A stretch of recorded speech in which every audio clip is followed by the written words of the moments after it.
سپہر کے 3 بجے ہیں۔ السلام علیکم، یہ ریڈیو پاکستان ہے۔ عمرانہ ناہید سے خبریں سنیے۔ پہلے اہم خبروں کا خلاصہ۔ نائب وزیر اعظم کل سے برطانیہ کا 5 روزہ سرکاری دورہ کریں گے۔ وزیر اطلاعات و نشریات نے ڈیجیٹل دور میں غلط معلومات اور گمراہ کن مواد کا مؤثر طور پر مقابلہ کرنے کے لیے ذرائع ابلاغ کی بروقت پیشہ ورانہ اور ذمہ دارانہ حکمت عملیوں کی ضرورت پر زور دیا ہے۔ خصوصی سرمایہ کاری سہولت کونسل کاروباری اداروں کو سہولت فراہم کرنے اور سرمایہ کاری کے فروغ کے لیے باضابطہ اصلاحات پر عمل درآمد کر رہی ہے۔ پنجاب کی وزیر اعلیٰ نے کہا ہے کہ صوبہ ترقی اور ٹیکنالوجی کے نئے دور میں داخل ہو گیا ہے۔ آزاد جموں و کشمیر قانون ساز اسمبلی کی 7 مخصوص نشستوں کے لیے پولنگ کل ہوگی۔ افغانستان میں طالبان رجیم کی جانب سے عائد کردہ غیر قانونی پابندیاں افغان خواتین کو خودکشی کرنے پر مجبور کر رہی ہیں۔ اور اب خبریں تفصیل کے ساتھ۔ نائب وزیر اعظم اور وزیر خارجہ محمد اسحاق ڈار کل سے برطانیہ کا 5 روزہ سرکاری دورہ کریں گے۔ دورے کے دوران وہ برطانوی وزیر خارجہ ایڈ ملیبینڈ، خارجہ دولت مشترکہ اور ترقیاتی دفتر کے وزیر مملکت برائے پاکستان اسٹیفن ڈاٹی اور برطانوی حکومت کے دیگر اعلیٰ حکام سے ملاقاتیں کریں گے۔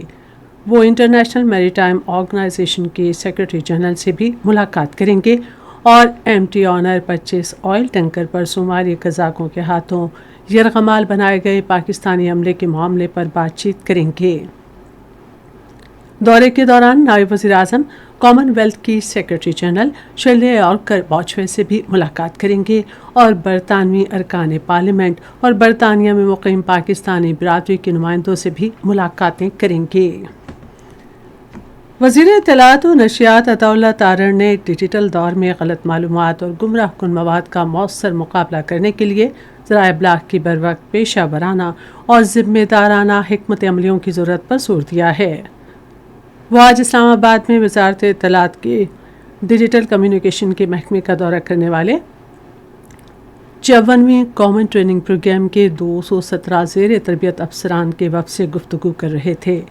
وزیر اطلاعات نے کہا کہ حکومت کے مؤثر روابط سے شفافیت کو فروغ دینے، عوام کو درست معلومات کی فراہمی اور ریاستی اداروں پر عوام کا اعتماد بڑھانے میں مدد ملتی ہے۔ انہوں نے کہا کہ کامن ٹریننگ پروگرام سرکاری افسران کی پیشہ ورانہ صلاحیتیں بہتر بنانے اور انہیں مؤثر عوامی خدمت فراہم کرنے کے قابل بنانے میں اہم کردار ادا کرتا ہے۔ عطا اللہ تارڑ نے نوجوان افسران پر زور دیا کہ وہ عزم و ہمت، انکساری اور احساس ذمہ داری سے پاکستان کی خدمت کریں، اپنے فرائض دیانتداری اور پیشہ ورانہ انداز میں انجام دیں اور قومی مفاد کو سب سے مقدم رکھیں۔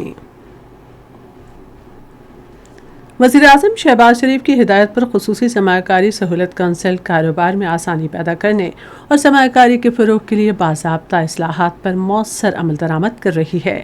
ان اصلاحات کے تحت غیر ضروری ضوابط، کاغذی کارروائی اور پیچیدہ تقاضوں کا جائزہ لے کر انہیں آسان یا ختم کیا جا رہا ہے۔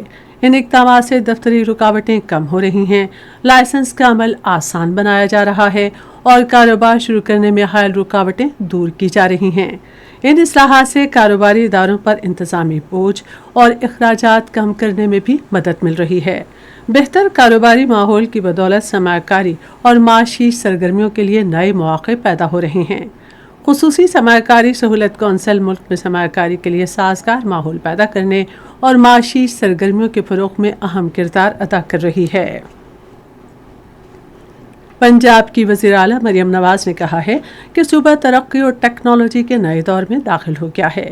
لاہور میں لودھراں سے تعلق رکھنے والے پنجاب اسمبلی کے ارکان کے ساتھ ملاقات میں اظہار خیال کرتے ہوئے انہوں نے کہا کہ پنجاب ای بیز اور مریم کی دستک پورٹلز کے ذریعے ٹیکنالوجی پر مبنی عوامی خدمات میں سب سے آگے ہوگا۔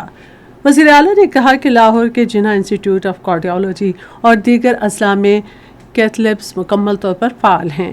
مریم نواز نے کہا کہ پنجاب کے ہسپتال اور تعلیمی ادارے دوسرے صوبوں کے عوام کو بھی سہولیات فراہم کر رہے ہیں۔ آزاد جموں و کشمیر میں معمولات زندگی بحال ہو گئے ہیں اور روزگار، تعلیم، سیاحت اور دیگر شعبوں سے متعلق سرگرمیاں معمول کے مطابق جاری ہیں۔ مظفر آباد، میرپور، نیلم، بھمبر، جہلم ویلی اور لیپا کی رہائشیوں نے معمولات زندگی کی بحالی کا خیر مقدم کرتے ہوئے کہا ہے کہ ٹریفک اور کاروباری سرگرمیاں بھی معمول کے مطابق بحال ہو گئی ہیں۔ انہوں نے امید ظاہر کی کہ پرامن ماحول سے علاقے کو معاشی ترقی کی جانب بڑھنے میں مدد ملے گی۔ تعلیمی، عدالتی، انتظامی اور صحت کی سہولتیں بھی معمول پر آ گئی ہیں، جبکہ محنت کشوں نے بازاروں، ورکشاپس اور تعمیراتی مقامات پر کام دوبارہ شروع کر دیا ہے۔ آزاد جموں و کشمیر آنے والے سیاحوں نے بھی امن اور معمولات زندگی کی بحالی کو سراہتے ہوئے پرامن ماحول یقینی بنانے پر حکومت کا شکریہ ادا کیا ہے۔ یہ خبریں آپ ریڈیو پاکستان سے سن رہے ہیں۔ آزاد جموں و کشمیر قانون ساز اسمبلی کی 7 مخصوص نشستوں کے لیے پولنگ کل ہوگی۔ پولنگ قانون ساز اسمبلی کے ہال میں دن 11 سے 1 بجے تک ہوگی۔ پاکستان مسلم لیگ نون کے عبدالرحمان اوورسیز کشمیریوں کی مخصوص نشست پر پہلے ہی بلا مقابلہ منتخب ہو چکے ہیں۔ خواتین کی 5 مخصوص نشستوں کے لیے مسلم لیگ نون کے 4 اور پیپلز پارٹی کے 3 امیدوار میدان میں ہیں۔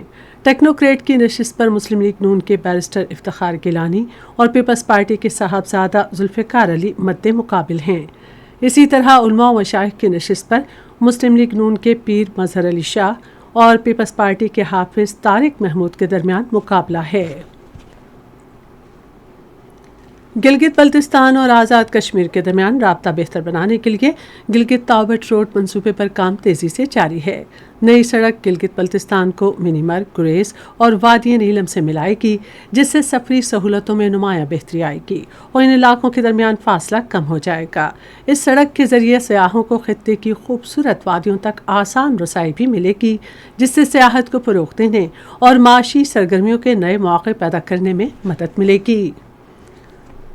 کل جماعتی حریت کانفرنس نے خبردار کیا ہے کہ بھارت کی آبادی سے متعلق پالیسیاں مقبوضہ جموں و کشمیر کی مسلم اکثریتی حیثیت اور شناخت کے لیے سنگین خطرہ ہیں۔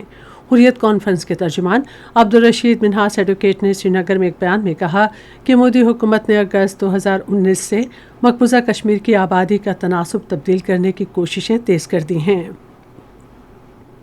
انہوں نے کہا کہ بڑی تعداد میں غیر مقامی افراد کو ڈومیسائل سرٹیفکیٹ جاری کرنے سے مقبوضہ وادی میں آبادی کا توازن بنیادی طور پر تبدیل ہونے کا خطرہ ہے۔ افغانستان میں طالبان رجیم کی غیر قانونی پابندیوں کے باعث افغان خواتین خودکشیاں کرنے پر مجبور ہو رہی ہیں۔ بین الاقوامی جریدے دی گارڈین کے مطابق طالبان حکومت نے افغان خواتین پر یک طرفہ اور سخت پالیسیاں عائد کر رکھی ہیں، جس سے صنفی امتیاز ریاستی پالیسی کا حصہ بن گیا ہے اور خواتین بنیادی حقوق اور آزادیوں سے محروم ہو رہی ہیں۔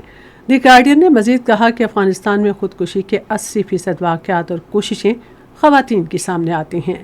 افغان تحقیقاتی ادارے زین ٹائمز نے بھی خواتین کے خلاف تشدد کی تشویشناک صورتحال کو اجاگر کرتے ہوئے کہا ہے کہ خواتین کے قتل کے مرتکب افراد اکثر سزا سے بچ جاتے ہیں۔ بین الاقوامی میڈیا اداروں کی رپورٹ سے ظاہر ہوتا ہے کہ طالبان حکومت کے تحت افغانستان خواتین کے لیے بتدریج غیر محفوظ اور ناقابل برداشت ہوتا جا رہا ہے۔ غلاموں کی تجارت اور اس کے خاتمے کا عالمی دن آج منایا جا رہا ہے۔ اس دن کا مقصد انسانی استحصال کا خاتمہ اور ہر فرد کے مساوی اور غیر مشروط وقار کے حق کو تسلیم کرنا ہے۔ اور اب کرکٹ۔ پاکستان اور انگلینڈ کے درمیان 3 میچوں کی سیریز کا دوسرا کرکٹ ٹیسٹ جمعرات سے لارڈز میں کھیلا جائے گا۔ انگلینڈ کو سیریز میں 1-0 کی برتری حاصل ہے۔